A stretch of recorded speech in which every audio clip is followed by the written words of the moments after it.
R.I.P. Classic. Randy Quaid. Randy Quaid's dead. I believe Randy Quaid is dead. Ooh. So, well, Didn't know that. We're going to pause to go ahead and double check. We're going to fact check that. I thought we were going to pause as a moment of silence in honor of Cousin Well, Eddie. if he's actually dead, yeah. I thought for sure he was dead. Randy Quaid. Yeah, not dead. 71. So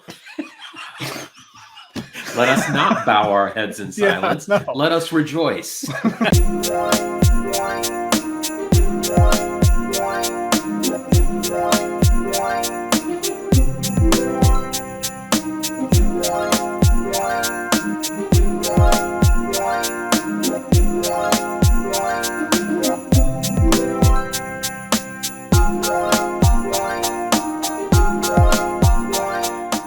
And we are live. Let's go. This is the Dos Podres podcast. I'm Major J. That's the Sundance Kid. There they are. Bang, bang. We're the Dos Podres. We're here coming at you live, covering the Boston sports scene with plenty of fun and antics mixed in along the way. You know how we do. Sundance, we've got another good one for everyone at home this week. What do you say? We got a big Pats win. We got a recap, a wild and windy win at Buffalo. We've actually got a special Red Sox hot stove special covering the offseason coming for everybody here. We're going to talk about the moves that have been made, moves that should still be made. And we're going to have a holiday edition of our top five as well. This one's going to be our top five Christmas movie characters. And then we're going to close it out with our world-renowned NFL picks. They love us in Vegas. Vegas! Should be a lot of fun. Sundance, how you feeling? What you sipping on? Give it to me. Feeling great. Are you kidding me? The Patriots are way back. I mean, they are back. All right. Not dispute where New England has put themselves back atop, rightfully so, the AFC. It is funny how they're we can get into it a little bit after, but even though they have the 1 seed right now, the top 4 teams in the AFC are all 8-4. They're all just separated by tiebreakers and win-loss head-to-head and all that stuff. But I mean, the Pats are still easily looking like the best out of that bunch right now. Except for maybe Kansas City. Kansas City's actually come back a little bit, but Kansas City's getting a little bit hot, and then you got Miami, who's they're fighting, man. They are fighting it. Friend of the podcast, Matt Canada, Pro Football Network, is definitely happy with his fighting Finns. We're gonna have to try to get Matt back on if the Dolphins can scrape, that number 7 seed, and they just might. But again, I'm sipping on water this evening. I'm not certain if it's Aquafina, if it's Poland Springs. I don't really know, but I think we're actually boycotting Aquafina at this point. We've done a full 180. There's been no deal in place for sponsorship. We're off of Aquafina. Yeah, straight from the reservoir here in New Britain. So yeah, the Pats look great. I don't want to talk about the Celtics. They're horrendous right now. They are hot, steaming. Lucky for garbage. you, we will not be talking about the Celtics. Good. Yeah, the Celtics. Good. Well, we'll talk about that right now. Why we're not going to talk about the Celtics? Basically in a nutshell. Last time we were on here, we were talking about that 5-game road swing they're about to jump on. What they could do with it, things were looking a little better on as far as the way that team was playing, the rotations, etc. Well, we're 4 games into that 5-game swing. They're 1-3. We're coming off of a really bad loss at the Clippers last night. Actually, post-game, Chris Mannix actually commented, and he was 100% correct. This might be the worst loss of the season for the Celtics. You're going up against a team that's 26th in the NBA. In offense without their top scorer, Paul George, and you let them drop 60 on you in the first half, came back in the second half, came within 1, typical Celtics BS, scratch and claw, tease you to the end, and then a bunch of gaffes with fouls and not fouling in the end. The losses on Udoka, that was just terrible calling from the sideline.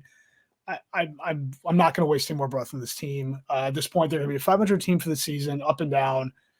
I don't think we're going to see anything more than what we've seen out of them. They're going to be frustrating to watch, frustrating to cover, frustrating to talk about.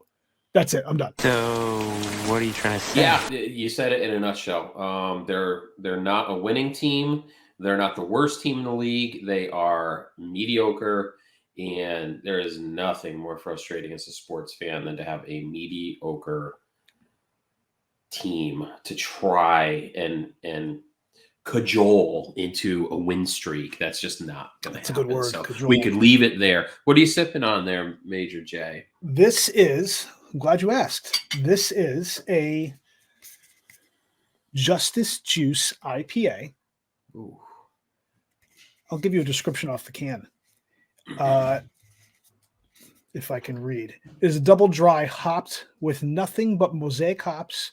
This hazy IPA has an intense tropical flavor with a slight bitterness. Try it. You'll be feeling the squeeze. That's fun. This is actually brewed out of a Legal Remedy Brewing Limited Company, Rock Hill, South Carolina, courtesy of friend of the show, Al Dufour, Big Al. Thank you, sir. All right. Let's talk about some Pats. Let's get into it here. Let's go. So what a win. That was something. They did everything running the ball short of running the veer, I believe, and that's probably being saved for the playoffs. 3 pass attempts from Mac. Three pass attempts. This team ran the ball to the tune of 220 some odd yards down the Bills' throats, more or less. Really pretty one big play with the Harris long touchdown run, and then from there just chunk plays. The Bills knew it was coming. They couldn't stop it. I mean, hey, if it's working, why deviate? But I think Belichick actually had an interesting quote in the last couple of days when he was asked about it, essentially saying the next time they play the Bills, which is going to be in a couple weeks, they really have the entire pass game available to them now because they showed pretty much nothing the entire game, that first game. Did he say right. that? He did say that. He said somebody asked him about the game plan potentially for the next. He's seeing the Bills again so quickly, and he said, "Well, the whole pass game is available to us." So he's right. He's absolutely right. That is the proverbial machete, not even knife, but machete, right in Sean McDermott's bleeding Buffalo heart. It had to be somewhat in response to McDermott's little snicker about just not give Belichick too much credit. So a couple of things on that, right? I read that a couple of Buffalo players didn't love that McDermott had that take after the game. A couple of his own players were just like, we got beat, we got outcoached, we got outplayed. Give it up. It is what it is. And then I don't know if you saw it, but it was early this morning or it was just yesterday. Rob Ninkovich, former Pat, current ESPN analyst for football.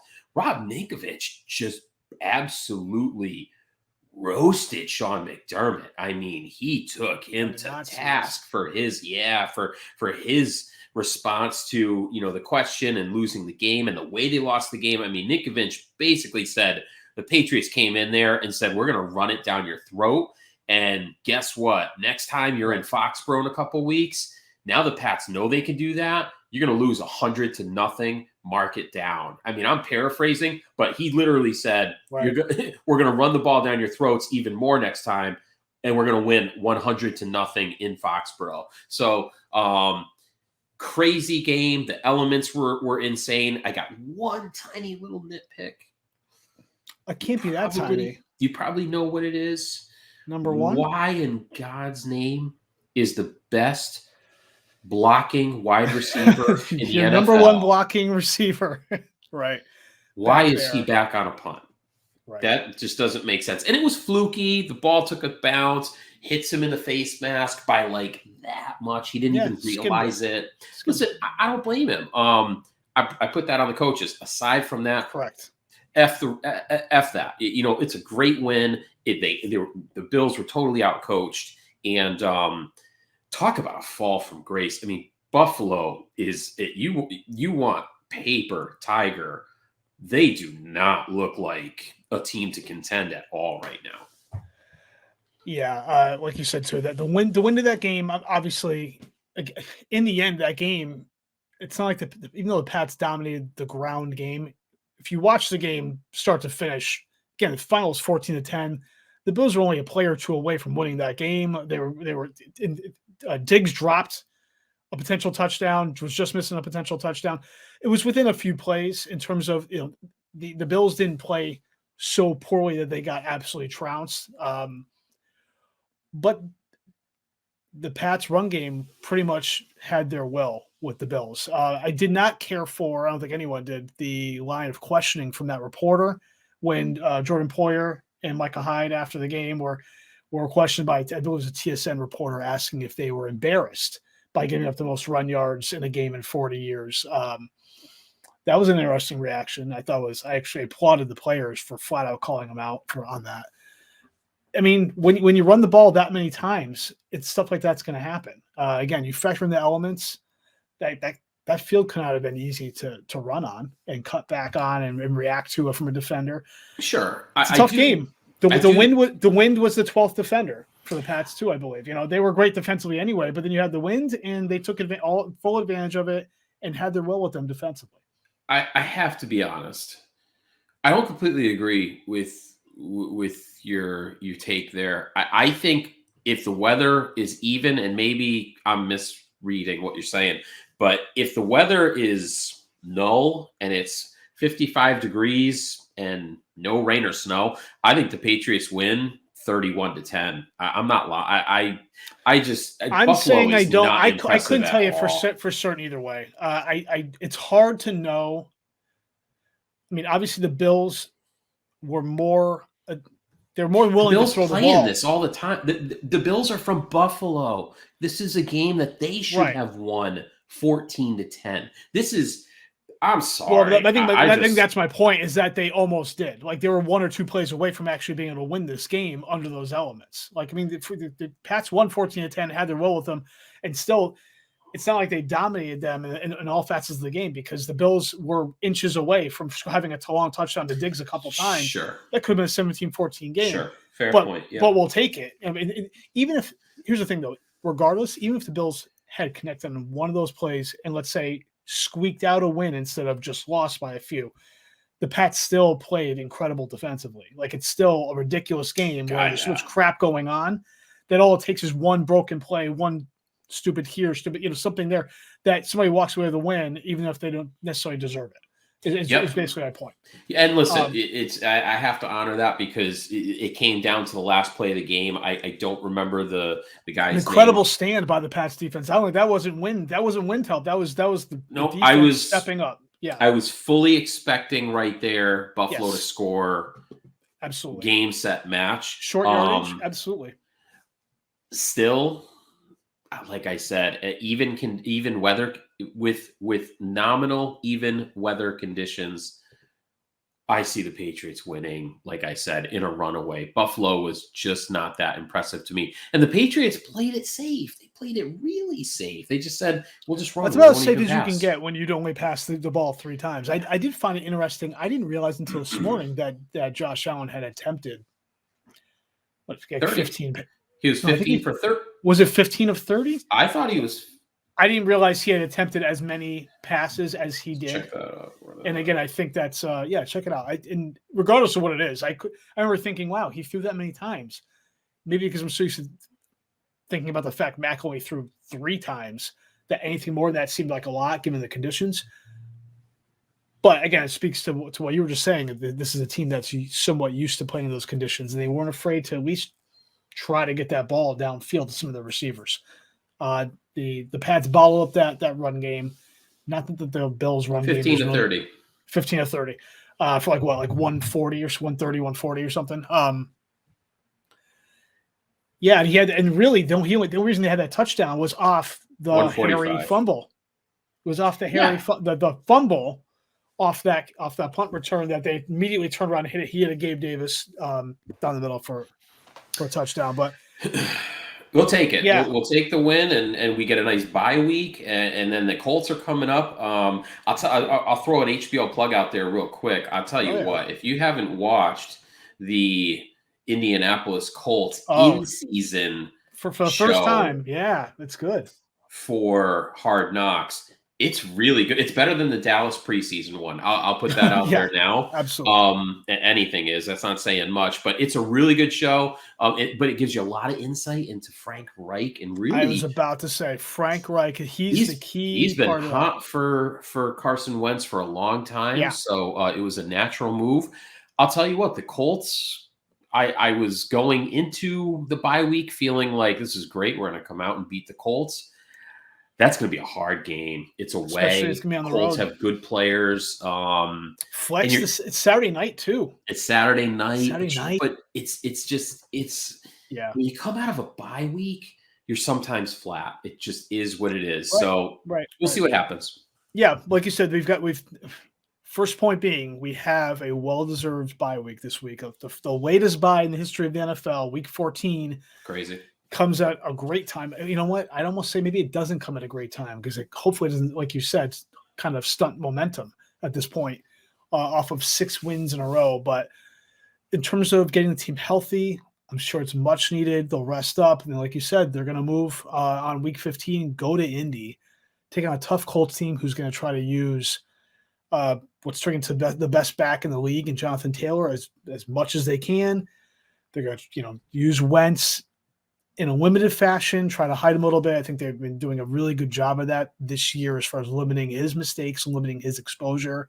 They now do have a number 1 receiver in Michael Pittman, which, not that we're going to get too much into a preview. We can talk about this later, but is Bill going to focus on Taylor in terms of the player he shuts down? And is that, how's that going to affect Pittman on the outside? Is he going to stick Jackson on him or what? But I still think the Pats can easily can go in and win that game, but it's going to be tough. Like you said, coming off of a week off, is there going to be rust? You're going on the road. You're not even coming home to do it.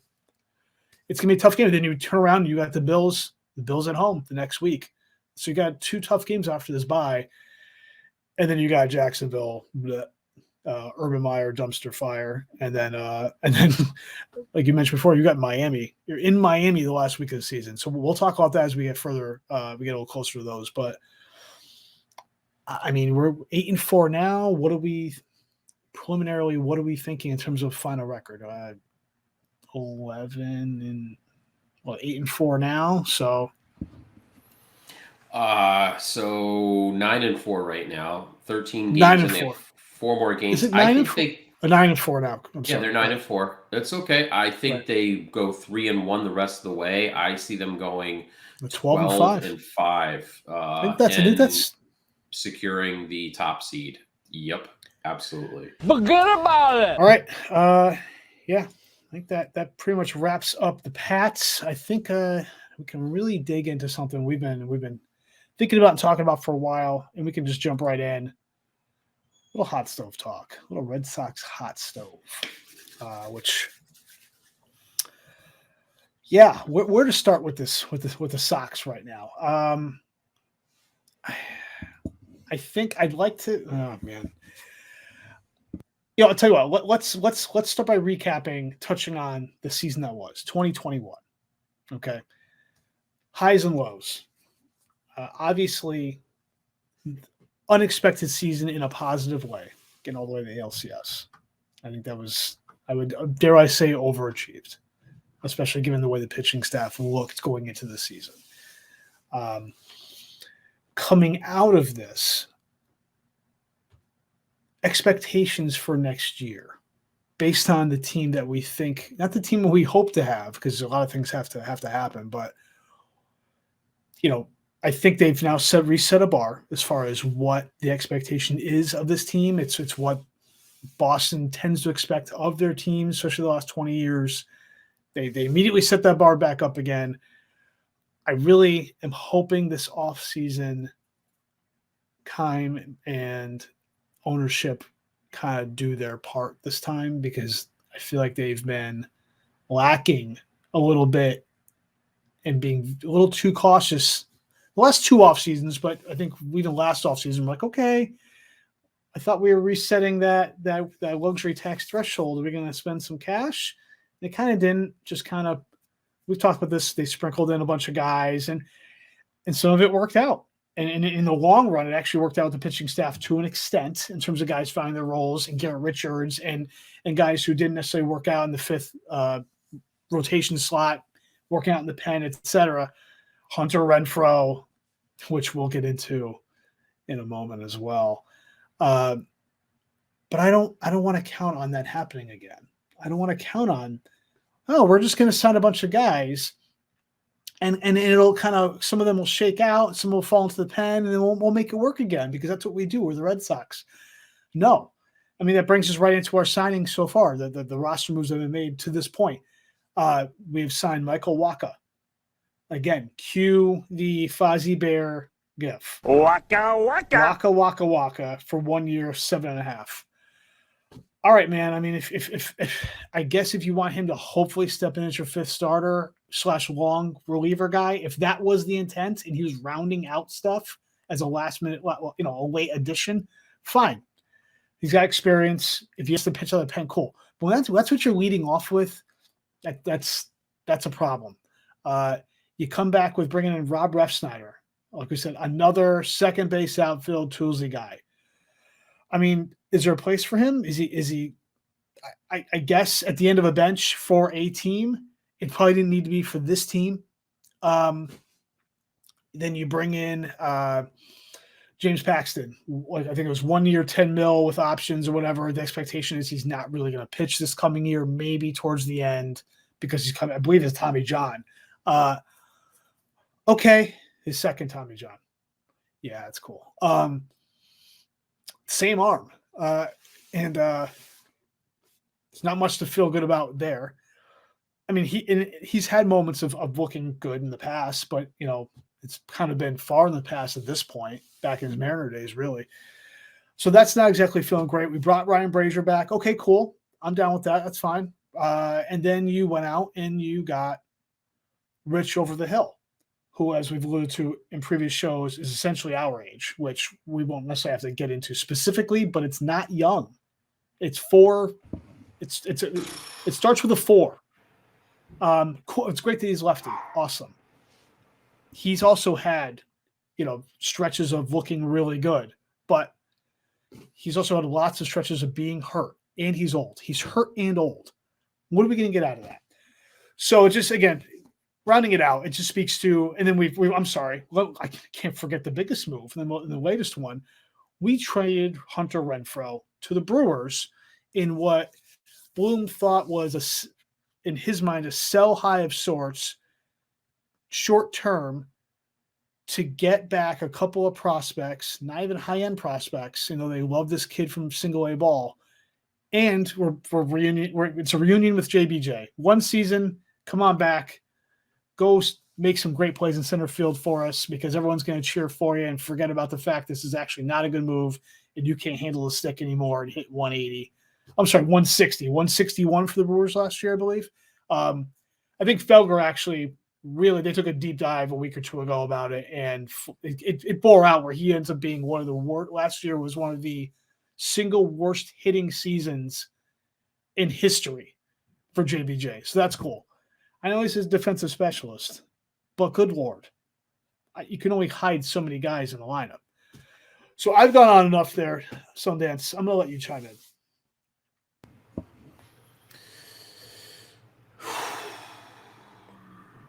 I wanted Marcus Stroman. We didn't get Marcus Stroman. No, we didn't. Signed with the Cubs. Just real quick though, the only thing I'll say to that is, not to say I agree per se, but I know the kind of popular opinion on Stroman by the smarts was that he wouldn't have fit well here anyway, because he's a ground ball pitcher, true. And look at our infield defense. I don't totally subscribe to that, because unless we have a 950 fielding percentage and guys are making errors 3 times an inning, I don't think that really, over the course of the season, it ends up being something that you can actually point to and say, oh, you shouldn't have signed a good pitcher because your infield has made a couple errors. Never. But I think that was almost a rationalization, justification from some of the fan base and some of the smarts when they didn't get him. But I'm just throwing that out there. Go ahead. If you can't sign Marcus Stroman because he's a ground ball pitcher, and your infield defense isn't that strong, what's that say to the rest of your pitching staff? Right. Better get a fly ball or strikeout. I mean, that's just absolutely asinine. So that makes no sense. I wanted Max Scherzer. I know that that's pie in the sky. I know that was never going to happen. Right. But I like what he did. He signed with the Mets, short term, high yield. That's really where I think pitchers I think it was smart. 3 for 130. So you'd assume that's Scherzer's final contract. Which is fine. What? He would have fit in great here in Boston. Absolutely. He would have fit in. People would have loved him. And I have to be honest, same thing with Stroman. Stroman is a player's. Stroman is a fan's player. I mean, he is a guy that will stand up and say, I suck today. He is a guy that will say the umpires were freaking terrible. He is great for media. He is good for the fans. And it is bad for Boston that he got away. Looks like he signed so his not even a big deal with the Cubs. It's 3 for 71. So that's an AAV of 23 or 24 or whatever. And given the current market and it's probably in line. It's probably not. I don't look at that and think it's a massive overpay compared to some other contracts we've seen. I don't know. Again, what the market is now, as crazy as it is. I just don't follow what the front office is doing. You let Erod walk for 5 for 80. You let Erod walk 5 for 80. Right. What's the sense in that? What is the sense in that? Go on. You finish, and I'll talk. Hunter Renfroe, the Hunter Renfroe deal, unless the absolute impossible happens this coming season, this is the stupidest, worst trade I've ever seen as a Red Sox fan. I've not seen a single person say that they're, other than people who are just diehard JBJ fans or like fanboys. Yep. Which I get it. Listen, this is going to have only those are people who are defending it because they just love the fact they get to see him again. This is going to have to be from a baseball standpoint. A Nick Isaski type thing where the Red Sox come out looking good because the player goes elsewhere and does not produce. But if you look at Hunter Renfroe's trajectory, he's been hitting home runs wherever he's been. He's a 30 home run guy. The last 4 years between the Sox, the Rays, and San Diego, he's hit 27, 31. Like he's basically he's a there's no more. And I think we talked about this off when this first happened. He's proven himself. He's no longer. He may have overachieved slightly and benefited from the lineup, but he's an established 30 home run hitter. Was his average maybe elevated at 260? Sure, maybe he's really a 240 hitter. He's still a 30 home run hitter. He's done it. It's not like this was a spike year power wise for him. He's done it 4 years now. I thought he led AL outfielders in assists. Am I wrong? No, you're correct. And he led. That's why he was a finalist for the Gold Glove, which was comical. Playing right but that's field. Why. Playing right field, not left. Right. So, listen, Heino Bloom is a lot smarter than I am. He gets paid a lot of money. I'm guessing him and his staff have a pretty decent idea of what they want to do and what they're going to be successful winning with in terms of a roster.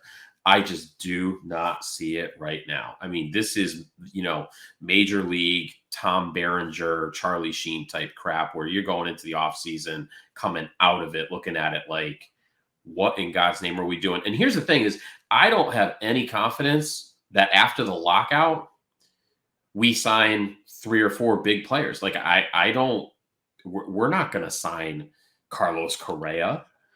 And I think that's the point. That's a great point because we're not going to sign Freddie Freeman. Right. That's what I wanted to get into is that I don't know this. And I'll be honest, I don't necessarily. I think it's going to once it bears out. This is not going to be the case, but until it does, I'm trying to allow for the possibility that they're the Sox, along with some other teams, say the Yankees as well, who we might have gotten into a little bit tonight, but we digress. Big market teams that have some money to spend because they have reset their luxury tax threshold, et cetera, are possibly waiting to see how the new CBA shakes out before they start doling out a bunch of money to guys. I don't buy that, but it's a possibility. Especially the Dodgers, who went out and, well, look at the Mets. Obviously, look at the Mets. The Dodgers went and dropped like $70 million on Chris Taylor. Like there are teams that have had the money and like, screw it. We're not going to wait around. We have a decent idea of what this is probably going to happen. Let's just get our players, because we know, regardless of what happens with the CBA, we can afford it. They can afford it. We're not the Pittsburgh Pirates. We're not the GD Rays, not the TB Rays. We're not the GD Rays. Stop acting like it. Stop the penny pinching. And it just goes back to, what's the ulterior motive here? Why are we pinching pennies for going on 3 years now? I know it's not so you can save the money to buy the Pittsburgh Penguins, but a less intelligent fan base would try to connect those dots. You know what I mean? Like it doesn't look good. We're going to buy the Penguins, but we're still not going to put shit into as far as money into this team right now. Only it's like, oh wait, we can win and not spend money. Oh, let's keep doing that. Okay, guys, you guys have owned the team for 20 years now. You know how this works. If you wanted to reset the luxury tax for a year, maybe 2, fine. We've done that. Let's go. We're not going to sit around waiting anymore. Yeah, I don't understand what they're doing. So listen, hats off to the Mets. The Mets have made some really nice moves. It's going to come down to the manager. I'm going to say this right now. Right. If they go with a Brad Ausmus, they're going to be the Mets. If they go with a Buck Showalter, bring back Carlos Beltran, right? I think that they are going to be a fantastic team next year. They're going to potentially have a small window, and I didn't realize this. I'll be honest, even until today, given all that money they spent. Yep. All those guys they signed are 33 and older, so. Yep. Which is fine, but just saying, okay. If you're going for it, that's fine. But you're going for it, and they still need a few more moves. But absolutely, they've done some nice stuff. The Texas Rangers, I don't believe are going to be good. I'm really sorry. I don't see. Texas I will never believe in good. Texas until I see it. No, not until I see it. Couldn't agree more. Yep. I'm kind of curious to see where Correa goes. The Tigers might bounce back. That they've made some decent moves. I would not have signed Javi Baez. I'll be honest with you. I would have went hard after Correa if I were them. I'm surprised. I completely agree. I thought signing Baez, and again, we don't know what goes behind the scenes, but presumably going after Baez over Correa. Baez I was a little by that. Head case. He is not a guy. He is not. I'm sorry. He's just not one of those guys that you say that guy's a winner. Correa. Right. Say what you want about the Astros. I don't love the Astros. Correa's a winner. He nobody knows. Yeah. So Baez could go to Detroit, end up hating it there, being a 220K guy, hitting 250 with 18 home runs and like 60 ribbies, and you want to flush his contract down the toilet. But that's just also Detroit for you. Who else do we think we want to go? Like, who else do pie in the sky? Who do we want to see them sign or trade for? Because there are trade options out there as well. Because first base is potentially an issue. I don't think they're going to move on first base. I think the Sox. I don't. But I think they know Cassis is going to be the future there. But they like Cassis. I think they like Dalbec enough that right. Cassis Dalbec will work out between the two of them. It'll shake itself out. I agree.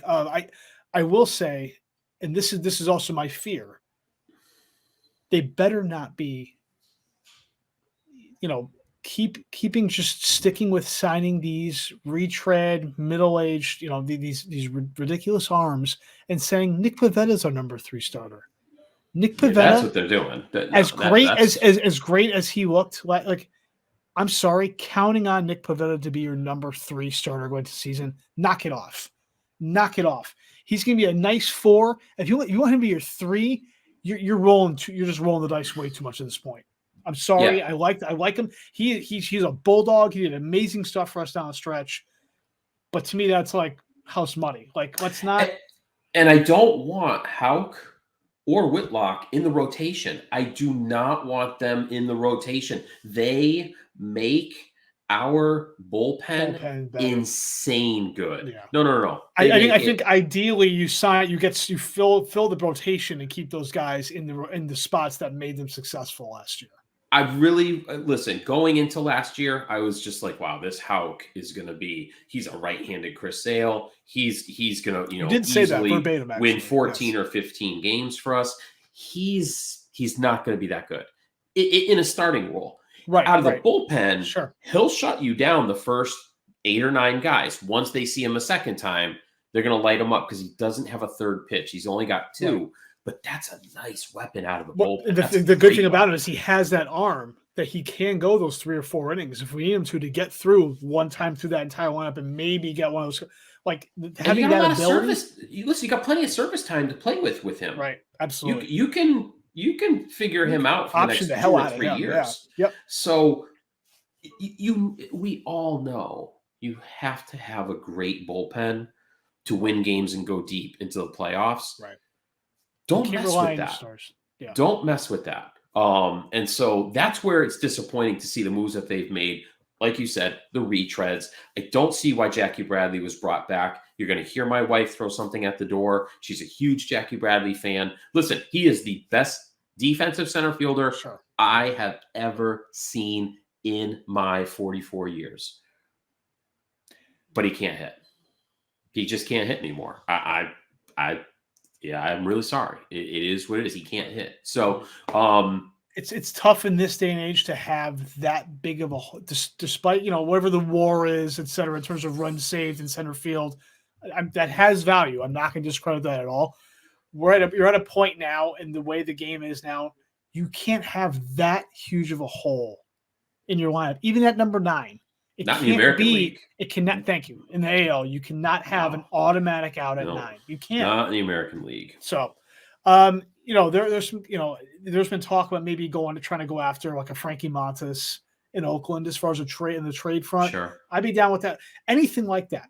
Just show a legitimate effort to go after somebody to fill that a legitimate rotation spot, and everything kind of like from a pitching staff standpoint cascades down and starts to fall into place.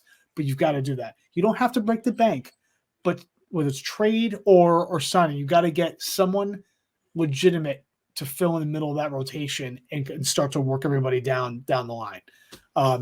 In terms of bats in the field, now you moved Renfroe obviously out of right. You got Jackie going to center.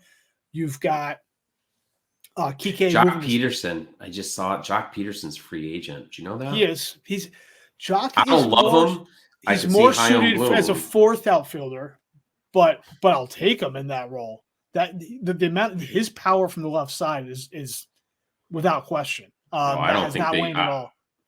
Listen, I don't think they would. I think they see him as a starting outfielder. He can start. Yeah. Conforto. Again, would you rather have Conforto? Listen to me. Would you rather have Conforto, Jock Peterson, or Hunter Renfroe in right field? I'd rather have Hunter Renfroe.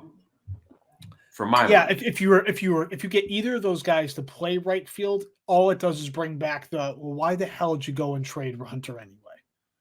Like it almost makes it look like why you just shuffling chairs. Like you are, and it goes back to the fact that the Sox had Renfroe under control for a couple more years too. It's not like he was, when he was under team control, arbitration eligible. I get, and I understand that the thought was that he was going to get overpaid in terms of potentially an arbitration award, et cetera, and long term, it doesn't bear out in terms of being cost effective, I guess. But I feel like to an extent, they're being almost too smart for their own good in that regard because now you're turning around and trying to. You still have to find another outfielder now.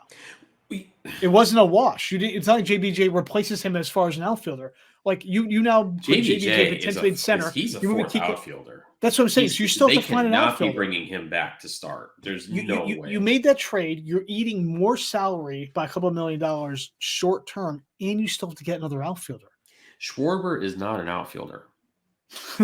No, Schwarber's not an outfielder. He's not a blank fielder. He's a DH. Like he's a DH. I give him credit for trying. He came up as a catcher. He can't catch anymore because the Cubs screwed that up with him. And trying to play the outfield. I mean, obviously, I'd rather have him in the outfield than I would at first base at this point. But either way, he should be a DH. And then it just goes back to the fact that JD Martinez opted in for his final season, which also set kind of some wheels in motion in terms of not necessarily going after Schwarber harder, et cetera. So I wouldn't mind Castellanos, but he's going to cost too much. They're not going to spend for him at this point. I don't see it. What I think is funny right now is on WEI is talking about rumors that the Sox have interest in Trevor Story. Like, knock it off. Stop writing stories like this. No, really, stop. I'm tired of the have interest. The Red Sox have interest in about 37 every free 32 agents. Teams have an interest in 700 free agents. But guess what? This team is not spending money. They're not going to do it. I would be shocked. And that's the point to hit on. They're not spending the money for whatever the reason is. And I really wish there would be, and maybe there will be, as we get further into the offseason, once the CBA is signed and they show their true colors even then and don't sign anyone of significance or of value or spend or open up the purse. I hope the media goes harder and harder at them about this because it's not acceptable anymore in this town. It's not. Resetting.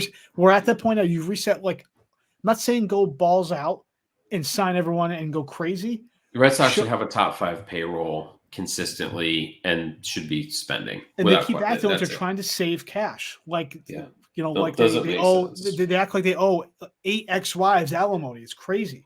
So, you'd have to present me with trades because none of these guys do I want or fit. They just don't. So, I would have to. Wow, there goes Minnesota. Jeez.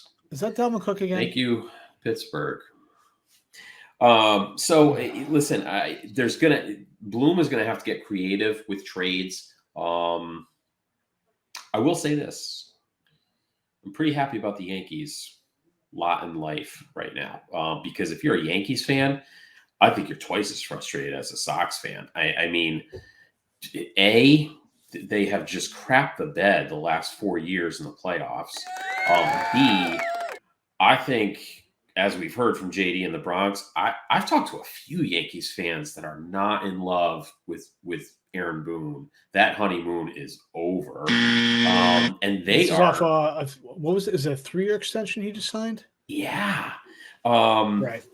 And they need players. They need pitching. They need a lot. So at least the Yankees are totally down in the dumps. Now, again, there's a lot to be had after the lockout concludes. But I can't give you much more than what we've already discussed. I hate the Renfroe deal. I hate the retread pitchers. Nothing to be excited about. And this there's not a single thing they've done that I'm like, oh, okay, cool. That's decent at least. No, I don't want. Who wants Waka? Who wants Hill? Who wants Paxton? We didn't need to go. I mean, Greg, we all have a special place in our hearts for JBJ. But from a baseball standpoint, there was no need to make that trade. Like, it's just, what are you doing? I mean, Rob, I don't want to keep saying his name, Rob Refsnyder, but it happened. So I can't pretend it didn't happen. I don't know. And I think, just to touch on your point, and we can actually move off this soon. I think we've kind of exhausted it, but I think you made a good point. Just in terms of the Yankees, they're sort of mirroring what the Sox are doing in terms of a lack of, other than tendering their guys, which good. I'm glad they did, I guess, for their sake or whatever. I'm curious to see if they're also sitting back waiting to see what happens with the CBA. And once this deal eventually happens, what the dichotomy is between what the Sox then do and what the Yankees then do. Because I'd be willing to bet you're going to see the Yankees be a hell of a lot more active at that point than the Sox will be in terms of actually maybe depending on who's even available for free agents at that point. But I'd be willing, if I had to pick a team that I put my money on to be active at that point, it's going to be the Yankees, not the Sox at this point. I do agree with you wholeheartedly to close out the Yankees point.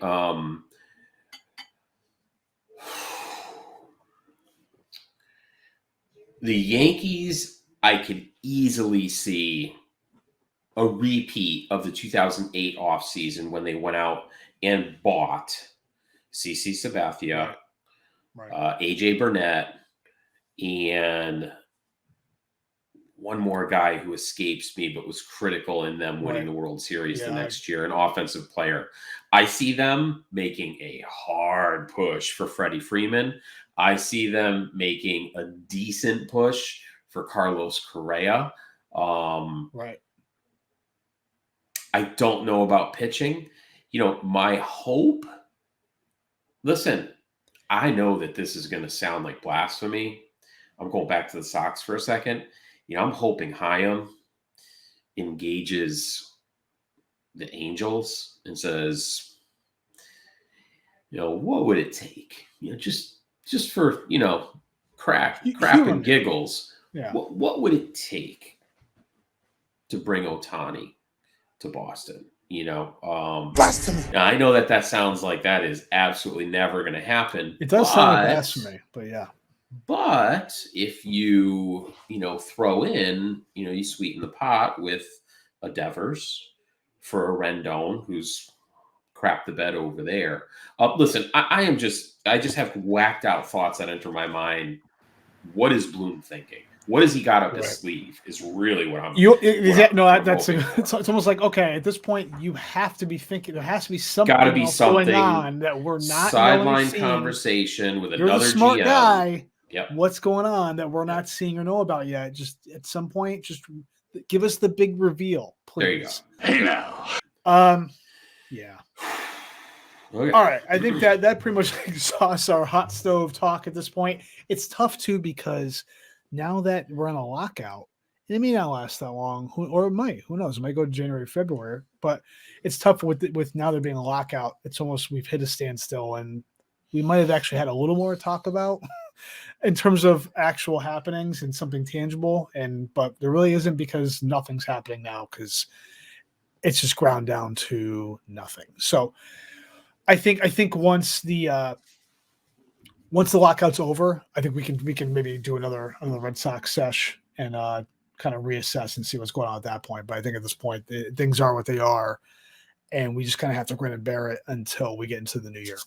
So, all right, I think at this point we're going to go ahead and, well, before anything, we do need to stop and again just remind everybody, if you're watching us on YouTube, just to make sure you smash that like button, subscribe, click the little bell to turn notifications on. We don't want you missing a show ever. We want it in your notification bar at the top of your phone. Every time we go and drop one, we want it popping up on your phone. We want you tapping it, watching us immediately. That's we will sell for nothing less. We are scratching and clawing, getting our way to 1 million subscribers. We need everyone to be on board with us. It's a big journey. Come along. That's it. All right. So, Dance, we're gonna now we're shifting our format a little bit this week, right? We're gonna jump into our top 5 a little earlier here because we have fun with it. It's a good time. Love it. We love it. Why wait for it to the end? Why put it off all the way to the end of the show? Let's just get up in it now. What do you say? I say that sounds fantastic. There may have been a slight miscommunication with this week's top 5, Major J. So there is a slight Frank Viola. This will be the second audible of the night already. This would be a little Frankie Viola curveball coming out of your peripheral right. This is a Charlie Huff knuckleball. You, I think correctly, going back a few weeks per our conversations, indicated, or I indicated, that we would go with top 5 holiday characters, holiday movie characters. However, hold on, that's what it says right there. Right? Yep. Oh. So is that not Did I misheard that? I just went with just top movie characters of all time. So I'm gonna fiddle with mine, and I thought you were abbreviating in your text. You were just kind of typing fast, and characters was implying the previous talk of holiday characters. It doesn't matter. I can get mine. In there. I can do it. I mean, we could just, yeah. Okay. I will get mine in there for top Christmas movie characters. I also felt like, okay, all right. Yeah. Let's do it. So I can do it. I can totally wing it. I just can. I'm good. Well, we could hit the pause button right now on the show. And then you can do that, and then we can convene. Sure. Give me 30 seconds, Major J. That's it? All right. Okay, and we are back. We're ready to lead off with our top 5 here. Sundance, you know what? Yours are fresh. Jump right in with number 5. Because now I'm waiting with bated breath now. I can hear All right. I want yours. All right, number 5 for me. Top Christmas movie characters. This one comes from perhaps my favorite Christmas movie. It is The Family Stone. Family Stone is Luke Wilson, Sarah Jessica Parker. And more importantly, I forgot her name, but the sister. Rachel McAdams. Dermot Mulroney. Dermot Mulroney is really good in this.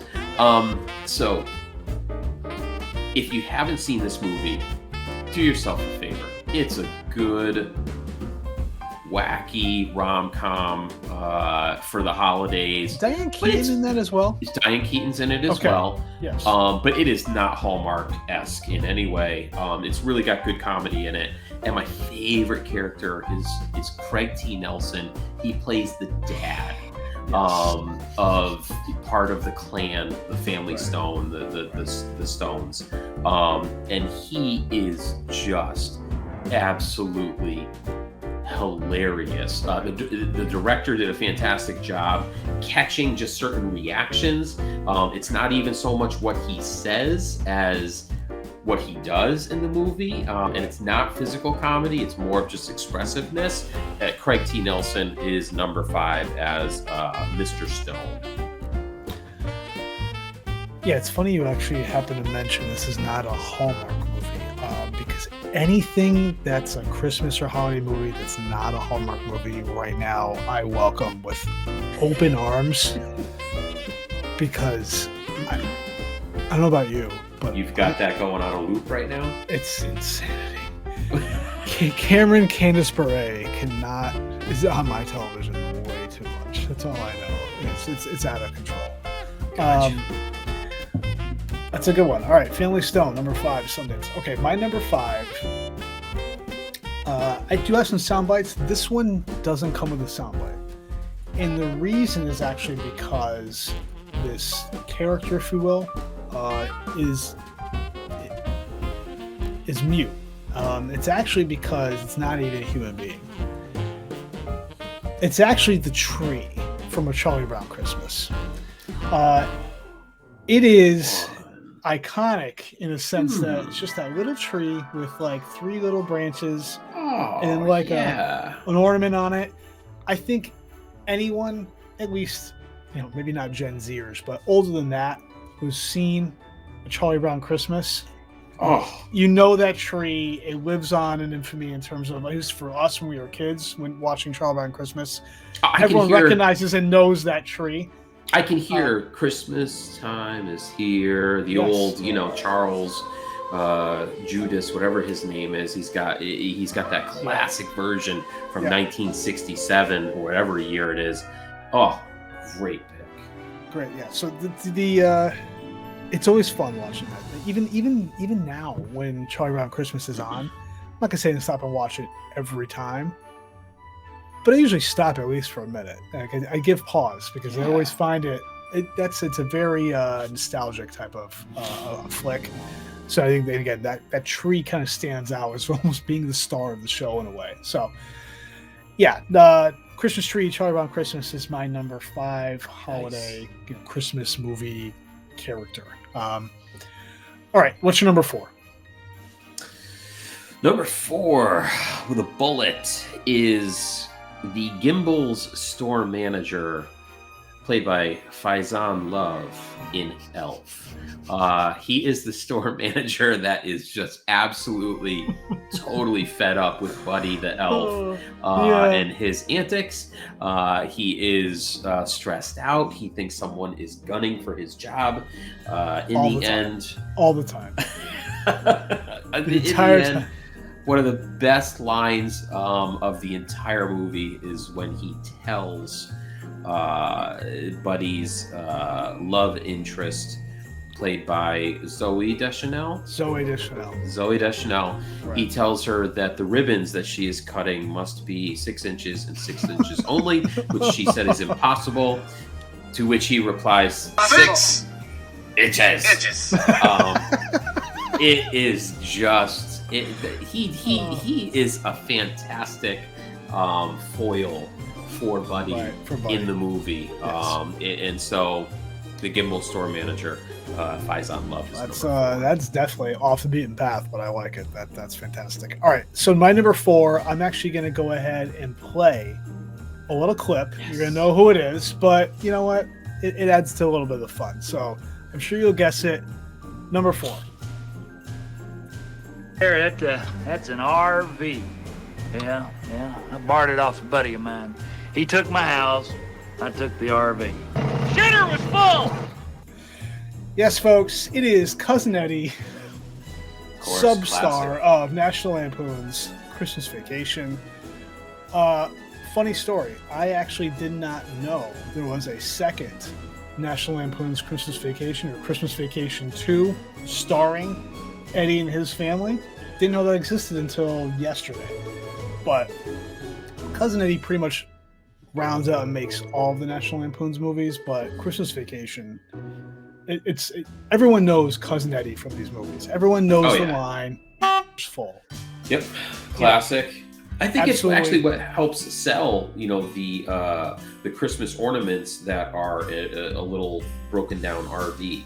I actually think those are more classic now than they were before that movie came out. Wait, what? What ornaments? Yeah, the RV. Yeah, there's the little RV Christmas ornaments. Yep, I got one on my tree right now. I don't think I know of these. Oh, well, yeah. R.I.P. Randy Quaid. Randy Quaid's dead. I believe Randy Quaid is dead. So, didn't know that. We're going to pause to go ahead and double check. We're going to fact check that. I thought we were going to pause as a moment of silence in honor of Cousin Eddie. Well, if he's actually dead, yeah. I thought for sure he was dead. Kind of like I thought for sure that what's his face from Van Halen was the guy that murdered someone last week. Sammy Hagar. You had to apologize to his family for us. Randy Quaid. Yeah, not dead. 71. So let us not bow our heads in silence. Yeah, no. Let us rejoice. Randy Quaid. Cousin Eddie is still with us. Still alive, kicking. Fantastic. All right, Cousin Eddie, number 4. Sundance, what's your number 3? All right, number 3. Come on over. We'll have a couple drinks. Have a good time. Come out to the that coast, is get together, Bruce Willis, Die Hard. I do qualify Die Hard. I do. As a Christmas movie, so kill me. But it is there's what 37 different classic lines, gifts that you got out of Die Hard, and one of the big ones. I mean, this one really kind of catapulted Bruce Willis up, into the Hollywood stratosphere, and started a franchise. And he is fantastic in this movie. Probably my favorite line has to be no problem. And that's it. Bruce Willis, Die Hard. So to harken back to a previous, some might say, psycho alter ego of yours back in the day, who might come back and say no controversy, major controversy, like you said with this one, because between the faction of folks who are Die Hard is a Christmas movie. Die Hard is not a Christmas movie. Pro diehards. Yep. Well, that's a good lead into my. So, my number 3. I'll go ahead and play the audio from my number 3 as well, and we will jump on that. Sorry, Hans, wrong guess. Would you like to go for double jeopardy where the scores can really change? Yippee-ki-yay, mother. Yeah, my number 3 also John McClane from Die Hard. Up until recently, I did not consider Die Hard a Christmas movie, and I've actually sort of been converted somewhat, only because it's just really fun to think of it. That's a Christmas movie and piss people off. I believe Bruce Willis actually unofficially went on the record on some award show or when basically said Die Hard is not a Christmas movie. Bruce, I don't care. Let's have fun with it. Whatever. Yeah, no, it's like you pretty much said it all. John McClane became an icon, starting with this original flick out in LA, the Nakatomi Plaza Tower, whatever, fighting off terrorists for the first of maybe a dozen times. I don't know how one guy. It sparks another conversation. Hollywood, how can something like this happen so many times between John McClane and Jack Bauer? I don't know how many times those men can end up in the same situation over and over again throughout their lives. But whatever. Either way, John McClane's a badass, starting with Die Hard 1 and moving all the way through. John McClane's my number 3. Sundance, what's your number 2? All right, number 2. I'm going to need a level of understanding and flexibility on this number 2. I'm just going to come right out and say it. It's Samuel L. Jackson from Hateful Eight. Now, you might not qualify Hateful Eight. No, but please qualify. I need you to qualify for me, please. So here's the thing. I'm not sure you ever hear the word Christmas in Hateful Eight. I'm almost certain that there is so far-fetched, any Senior Bob semblance of Christmas, i.e. a Christmas tree, Christmas star. I don't even think there's a snowman in Hateful Eight. I don't think there's any idea of religion. Probably not. But there's a lot of, but it's a very wintry scene. It's definitely when there's snow. There's snow. It's a wintry scene. And Samuel L. Jackson is a classic Quentin Tarantino, over the top. Right.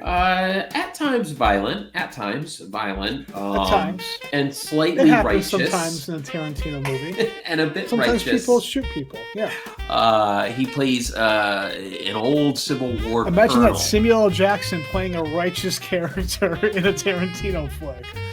But you can't escape the winter overtones because they are not undertones, and it's a fantastic film. So I'm going to put out there Samuel L. Jackson from Hateful Eight as my number 2. Hold on a second. We're actually going to check. They're going to allow it. Thank you. Yeah, Thank you to the judges. Appreciate it. All right. So mine is definitely nothing along those lines. This one's going to be a little more of a mainstream pick. I don't care. It is what it is. This one also you can shoot me for as well. I'm going to go ahead and play it. It's pretty obvious. You stink. I think you're gonna have a good Christmas, all right? You smell like beef and cheese. You don't smell like Santa. So I'm here now. I found you, Daddy. And guess what? I love you. I love you. I love you. It is Buddy the Elf. I mean, come on. I mean, it's just absolutely. The movie Elf is just. I don't care how cliche it is hilarious, start to finish. So many lines, so many things you can pick out of that movie. It stands the test of time, even though it's been 15 years, 18, whatever it's been. But it's never going to get old. You know, he's picking the gum off of under the little thing in the subway. And, you know, it's always something with him. And I'd like to think that you're not going to get much argument out of many people in terms of Buddy the Elf. I mean, if you don't like Buddy the Elf and he doesn't make your top 5, I don't think you have a soul. Well, I mean, he didn't make your top 5, but close enough with the Gimbals guy. So whatever. Oh, definitely. All right. Buddy the Elf, number 2. Sundance, what's your number 1 Christmas movie character? On short notice, done within 30 seconds. Shut up the board immediately. What do you got? It is a multitude of characters played by one actor. Oh, it's I forgot the actor's name. How could you forget? You couldn't. You must be thinking of the wrong thing because he plays one of our favorite characters of all time. We are speaking about none other than Jim Carrey from Disney's A Christmas Carol. So Disney did A Christmas about 10 years ago, kind of with this funky animation where it's almost like realistic people, but they were able to funkify it with all kinds of AI and effect and different types of special effects so that they could really boost up the visuals of it. Jim Carrey is Jim. So overall, I don't think I've seen it. Oh, it's great. Jim Carrey plays Scrooge. Okay. And he also plays the 3 ghosts that haunt him. And they do a nice job disguising him. Alter ego-ish? Nope. You are not supposed to know that it's Jim Carrey playing the other characters.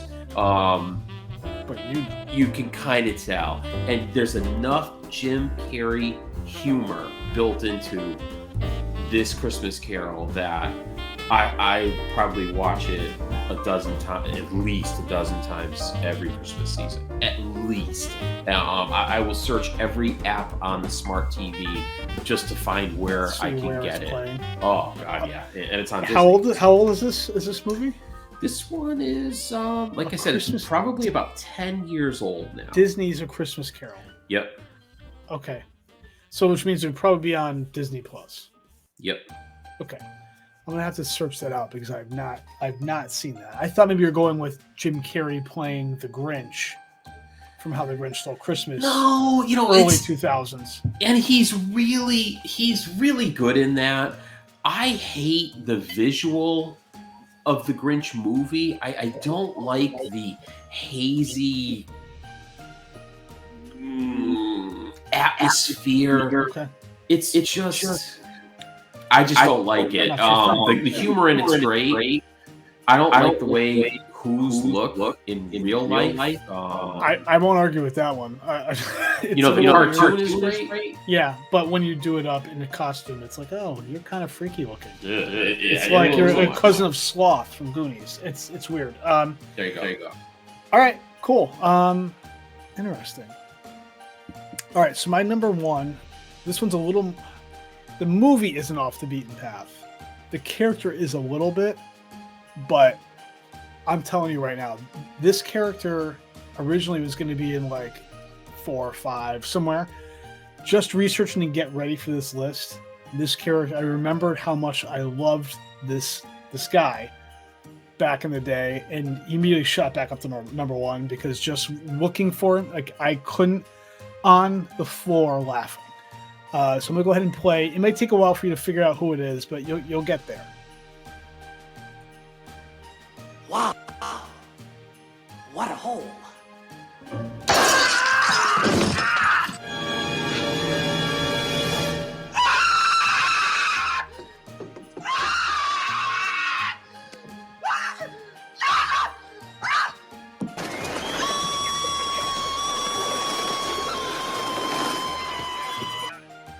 Remember, with the Wet Bandits.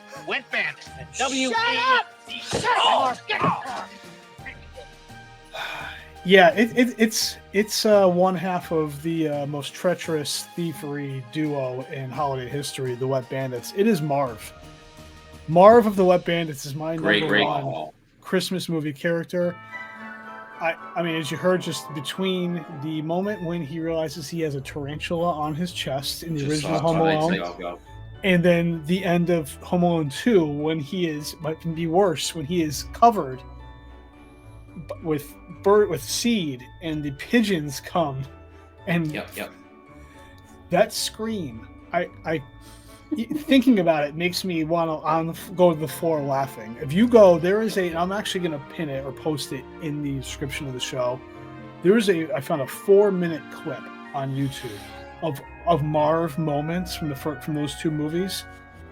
You cannot watch that without laughing out loud for almost the entire time. It brings me back crawls to in the window and he steps on the Christmas ornament balls. Yes, that was in that clip. Yeah, That's there's fantastic. that.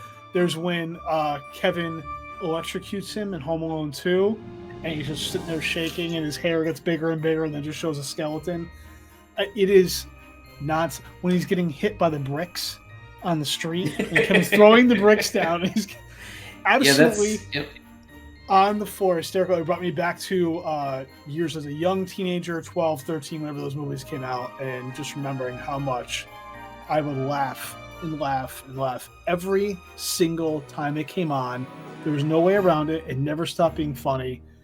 So Marv of the Wet Bandits became my number one Christmas movie character.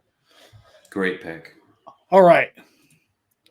That was good. That was fun. That was a fun exercise. I enjoyed doing that. So that's just a disclosure to both you, who I know this is going to affect tremendously, as well as our legions of fans. No Fantasy 5. No Fantasy 5 this week. Went ahead and we foregoing that. Just as a PSA to anyone, I was really looking forward to that.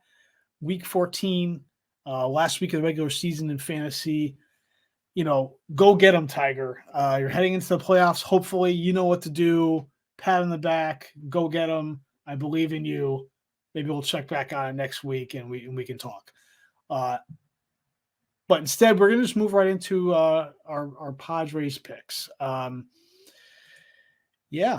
So it was a fun week last week, Sundance. You and I both did much better than usual. And I'm going to go ahead and bring it up. I had you by a couple of games. I had a really, really good week, a 10-4 week. You can't believe the fact that we are just moving on up again like the Jeffersons, 10-4, 86. And yes, through 13 weeks, we are sitting here identically tied. 91, 85-1, a 517 win percentage. I'm almost, I don't know whether to be impressed, shocked, or what that we are on this kind of a stretch where you and I can't seem to gain any ground on the other one and run away with this thing. I'm disappointed. I lost my 2-game lead, so I don't love that. Then I guess I'm really happy. I'm happy. 10-4, I'll take it. You. Good for you. It's a good week. 10-4 is a great week, so good for you. Probably matches my best week of the season, and given the way the last month plus has gone, yeah, I'll take it. All right, so let's dive into these games here. Let's not bandy about any further. The game that's in process right now is Pittsburgh at Minnesota. Minnesota was favored by 3.5 when we took it.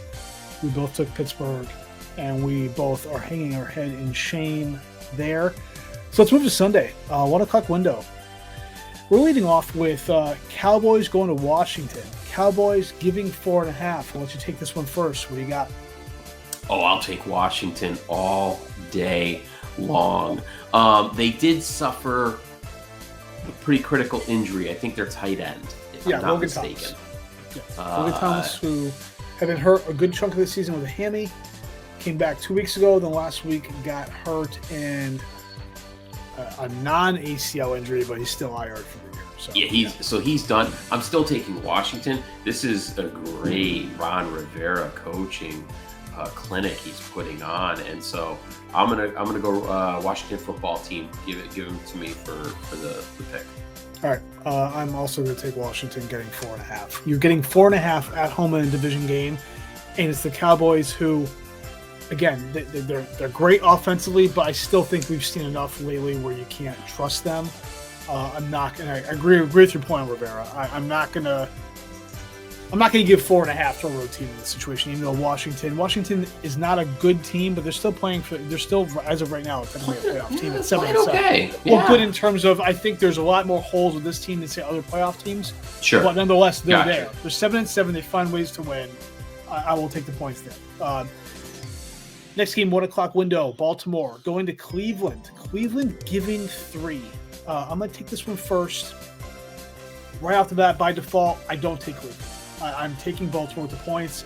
I know they've not looked good. Lamar's not looked good for 2 weeks running now. At some point, that's going to correct itself. I don't trust Cleveland. I just don't think offensively they can get enough done with Baker back there. The run game's good, but I'll take Baltimore getting 3. Same. Cleveland is. I've lost all faith in Cleveland. They're a dumpster fire. I'll take Baltimore. All right. Next game in that window is the Raiders going to the Chiefs. Chiefs are giving 9.5. Sundance. What do you got? Raiders are not that bad, and the Raiders need this game. I'm going to take the Raiders. Yeah, Chiefs have been trending upward. Yep. You should take the Chiefs. They're getting better as the season goes. You should take the Chiefs, though. I mean, that's how you feel. You can. I will let you go back and change your pick.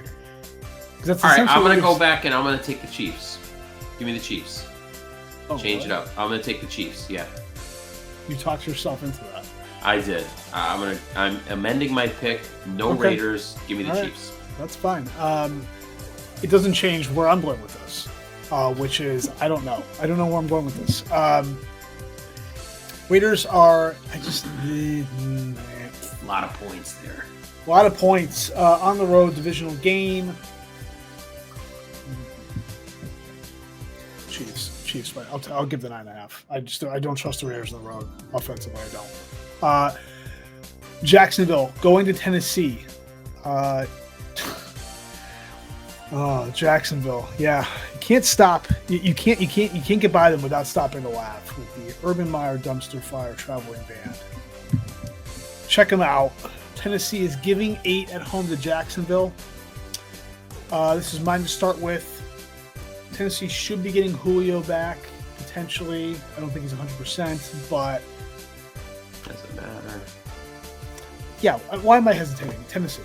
It's Jacksonville. I'm not... No. Moving on. What do you got? Yeah, I'm not going to take Jacksonville on the road going up against Tennessee. I'll take the Titans. Fantastic. All right, New Orleans going to the Jets. The Jets are getting 5.5. So what do you got? Well, this is the crap game of the week. Absolutely no one will be watching outside the greater metro region for the Jets. You're presuming Jets fans are going to watch. I have to tell you, the Saints can't do nothing on offense. I mean, they are horrible. But the Jets' defense is horrible. I'll take the Saints. 5.5 is a really weird number. Yep. It's really no man's land. It's actually one of the craziest, weirdest numbers you can deal with. Yeah, it's in the good sports for betting the world. Yeah, I would take the listen. If you're looking at taking the Jets, the 5.5 makes sense. You know, we should actually just quit the podcast now so you can pack your bags and move out to Caesars and just start laying it on the line. Des, don't worry about it. He's got it covered. He'll mail the checks. Don't worry. It's really like. Who you it's got? Amazing you're not up 10 to 12 games on me in the standings. I appreciate you lowering yourself just to keep You me keep feeling taking like my picks. You just wait for me to go first. That's what happened. You take half the easy, only half the easy the time. games. Who are you taking in this game? I haven't decided. This is hard. That's what she said. Hey now. I'm leaving that in. The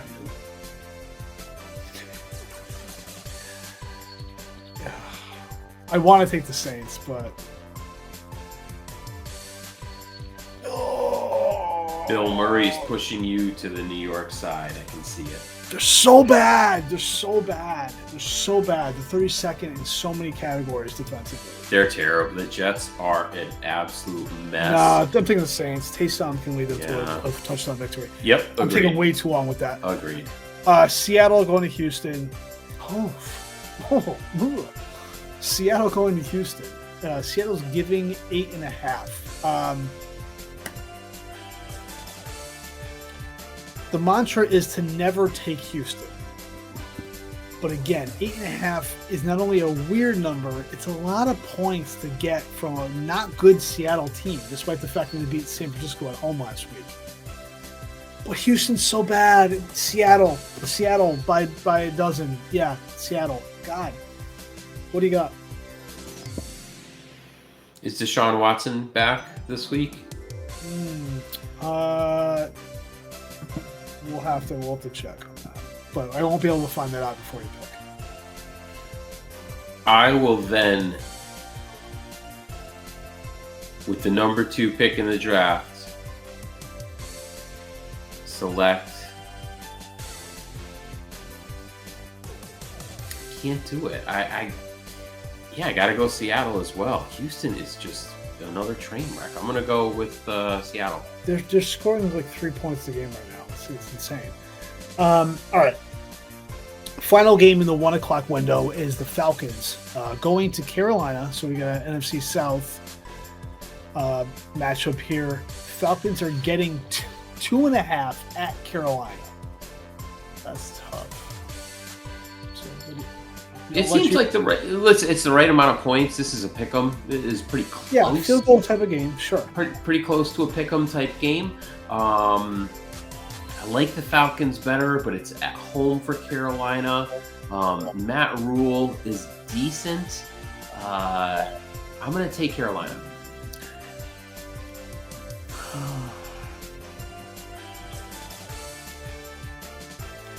I'm taking Carolina as well. I think they win this by a field goal at home. I think there's a new emphasis. They just fired their offensive coordinator, but they want to try to put more of an emphasis on the run game. I think so. You have Cam in the couple of running backs they have. They're filling it from McCaffrey. I think they will. No, I'm taking Atlanta getting the points. I changed my mind. Atlanta getting the 2.5 upset special. All right, 4 o'clock window. Giants going to the Chargers from cross country to LA. Chargers are giving 9.5. Give me the Chargers, man. They got right last week finally against Cincinnati.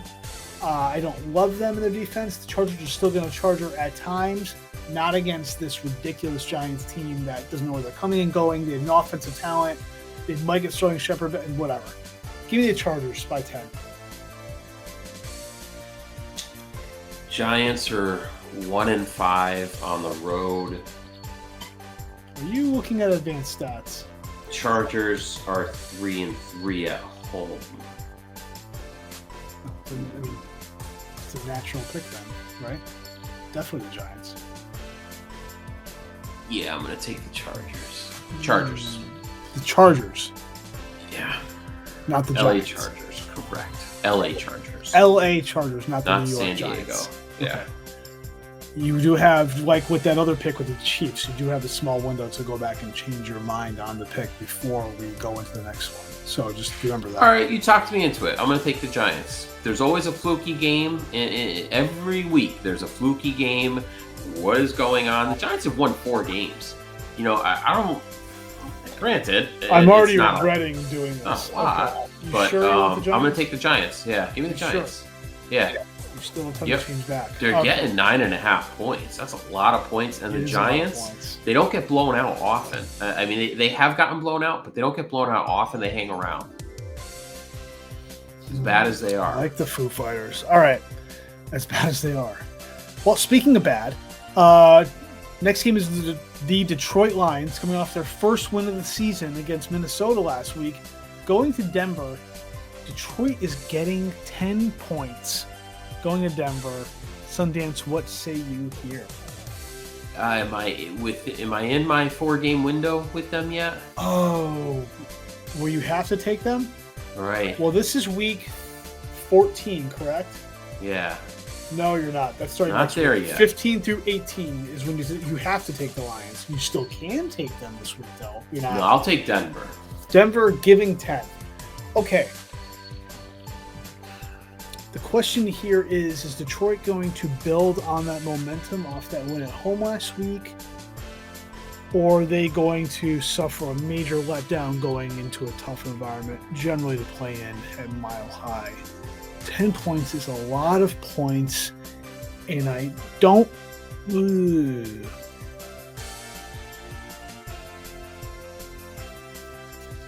can try them. I don't know why I'm having such a hard time with this slate today.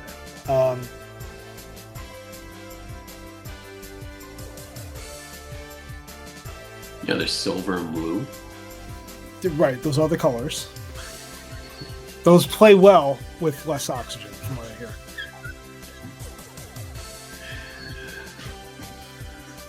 Who'd you take, Denver? I took the Broncos. That was my pick. Right. That's well, right. The only other one on the show. Thank you for clarifying, though. You know, if there's like a ventriloquist behind you somewhere, hiding in the tree. I'm glad you like the tree. I'm glad that you mentioned it. It's very festive. I appreciate that. I have a tree. It's got some lights. It's not quite Christmassy though. But between that and Bill, I figured I was meeting the More quota. of a plant. It's not even real, actually. It's okay. totally plastic. So you got the Lions? Let's be real. I'm stalling because I don't know what the hell I want to bet in this game. 10 points, man. Come on. A lot of points. Give me Detroit getting the points because I don't. There you go. Only because I don't trust Denver. It's more of an indictment on Denver than it is on buying into Detroit having any kind of momentum whatsoever. All right, 425. Buffalo going to Tampa. Buffalo getting 3.5. Oh my God, really? Let's double down. Let Tampa. Absolutely, Tampa give them the 3.5. Tampa. Paper Tiger Bills. Come on. All right, that was easy. San Francisco, we made up some time off that Detroit Denver pick. San Francisco going to Cincinnati. San Francisco's giving 2 on the road going to Cincinnati. That's interesting, Sundance. I'll take the Bengals. No, they are the home team. They are slightly better than the Niners. I am taking the Bengals. Yeah, this seems like a slight overreaction to, you know what? Somewhat slight overreaction to the letdown against the Chargers last week. But I think this is also baking in the possibility that Joe Mixon is not going to play for Cincy. He got banged up with a neck thing coming out of that game, and supposedly he's sick now.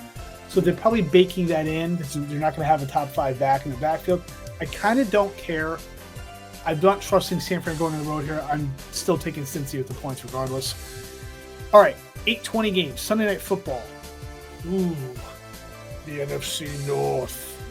Chicago Bears going to Green Bay. I wish I could edit that out, but I'm probably not going to be able to. That's Chris Berman being annoying as AF with his NFC Norris. Rumbling, bumbling, yeah, tumbling. God, just shoot me. Yep. Can he just go away permanently? I mean, retire, not die. Chicago going to Green Bay. Chicago's getting 12.5 points, Sundance. It is Justin Fields' return to the quarterback position. Cue that drop.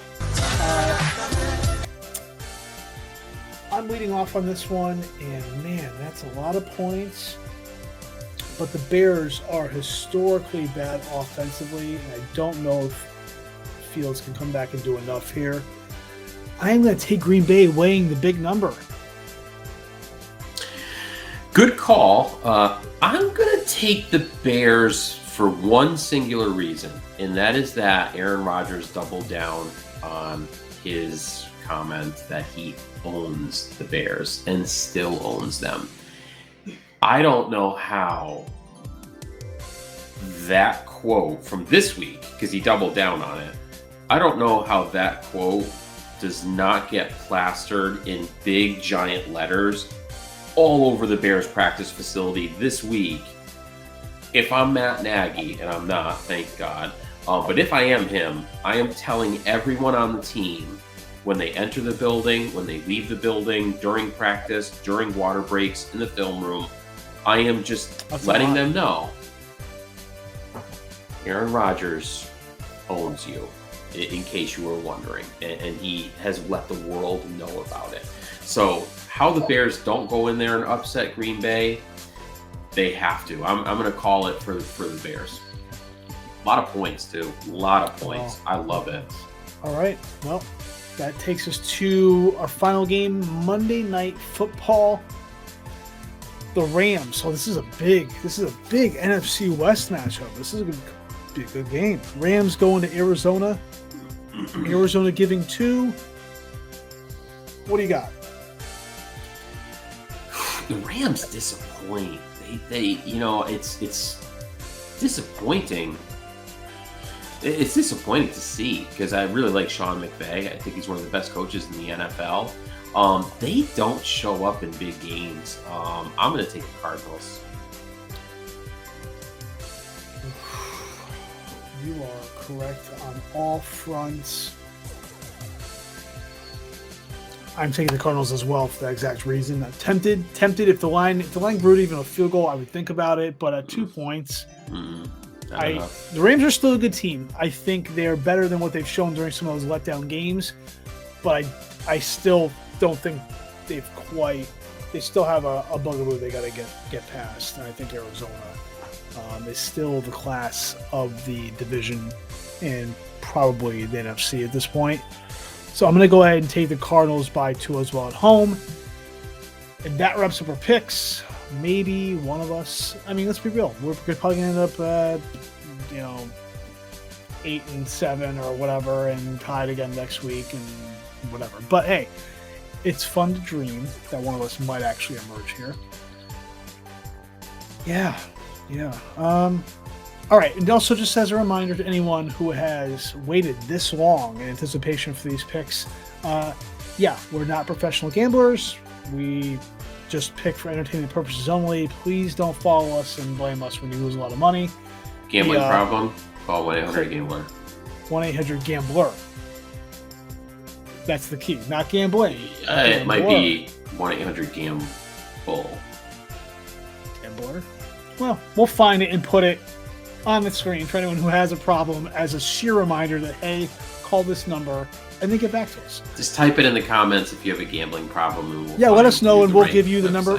You know what? If you comment on this and have a gambling problem, I'll personally reach out to you and give you the phone number for your state because there are state-specific phone numbers. Because this is true.